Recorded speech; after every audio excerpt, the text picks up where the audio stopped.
guys, what's going on? I think I started talking before the video started recording there. I'm on my way to the gym, and something I want to get off my chest about there's this really phenomenal page. I think his name is Ellie. I don't know how to say his last name, but he's a doctor. Has a foreign sounding name, but if you follow him on Twitter or Instagram, he puts out like 20 posts a day just talking about how the lifestyle is destroying us and how you can bring yourself back to life. But he asked a question that seems to be very common, and I'm like, do you really not know the answer to this? And it's like, why do we do this to ourselves when the solution is so simple? And I'm like, and I really think that this is like my character arc, or whatever you want to call it. Like, this is the thing that needs to be emphasized the most. Like, you're using normal person logic to try to understand addict behavior, junkie behavior, and these foods that we're trying to get people to stop eating are not foods. They're drugs that are marketed as foods, developed by actual scientists in these food labs with the sole purpose of making you addicted and making you fat and sick and weak, stupid, anxious, and depressed, because that all serves the overarching money powers and the corporations, the pharmaceutical companies, the food companies. Like, if you're addicted to food, you buy more food, makes them more money. If you're addicted to garbage, that destroys your health, that sends you to the doctor, to the pharmaceutical industry, to the drug dealer, to another drug dealer. They got drug dealers all over town. Every local corner store, every grocery store, every Walmart is a drug dealer. It's a pharmacy. They don't sell it. They still, if you stick to the outside of the grocery store, the periphery, you'll get real food, but everything else is drugs.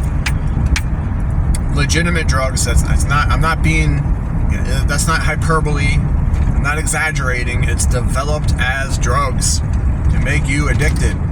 So that's the reason why people can't get off of it. You're talking about junkie logic, and there's such a negative connotation to addiction, as if it's something that you do to yourself purposely. Like I've in my younger days, I've been in drug culture.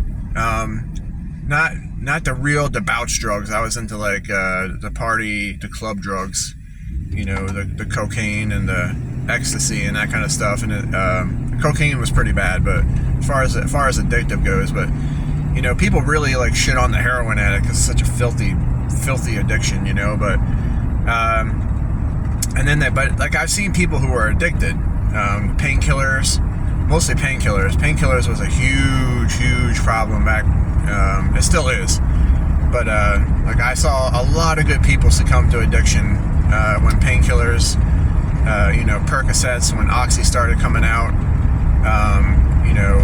I saw a lot of good people just become total degenerates on it, and people who are not addicted or don't understand, don't have the compassionate, viewpoint towards it, the empathetic viewpoint towards it, thinks that it's just something you do, something you do on purpose, or something you're aware of, like, oh gosh, I'm becoming addictive, I'm just going to keep doing it, you don't become addictive. You don't become addicted, like, it's not usually something you're conscious of. It's just, everything just kind of spirals out of control unconsciously until you're an addict, and you're just completely helpless and hopelessly dependent on the high, and because you feel like shit. You feel good when you're on it, and you feel like shit when you're not on it. And the same thing happens to food. So when I tell people they're addicted to food, like a junkie, there's a very, very negative defensive reaction to that, because they think that only degenerates and losers become addicts, or they think it's different because it's food, and it's not. It's they don't understand.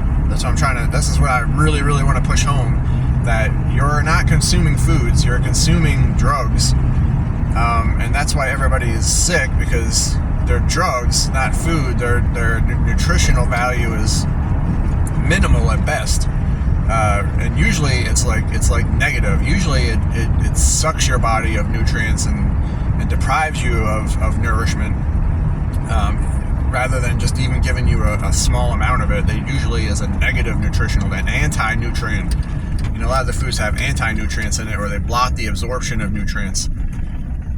So it really has to be pushed home. This is why people can't get off the junk, because they're junkies, literally junkies.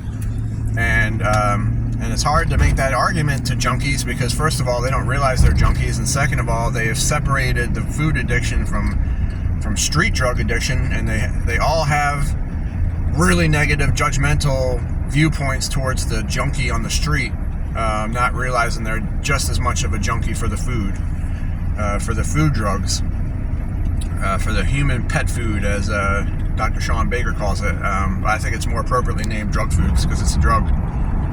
It's all there is to it.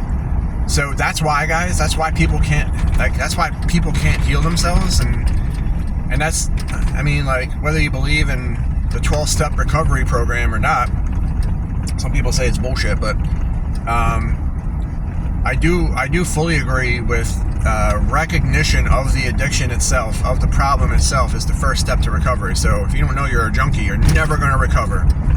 You're never going to get better, because you don't see the problem. So that's the first thing that has to be driven home, and that to me is the emphasis point, to tell people, to teach people that you are literally addicted to drugs marketed as food, and it is absolutely not different than a heroin or cocaine or meth addiction. It's the same thing. It's just as addictive, if not more addictive. I've seen studies that say that sugar is 8 times more addictive than cocaine, and then there's of course debunking articles about that, but then you can't really trust those, because there's a giant industrial complex spanning multiple corporations and multiple industries that have a vested interest in making sure that you don't believe that. But I would say it's at least as addictive as any street drug, and it's as harmful. It's not as immediately as harmful. It's a slower cumulative process, but you walk into any Walmart and have a look around, and you'll see the effects of it. That is drug addiction. All those morbidly obese people,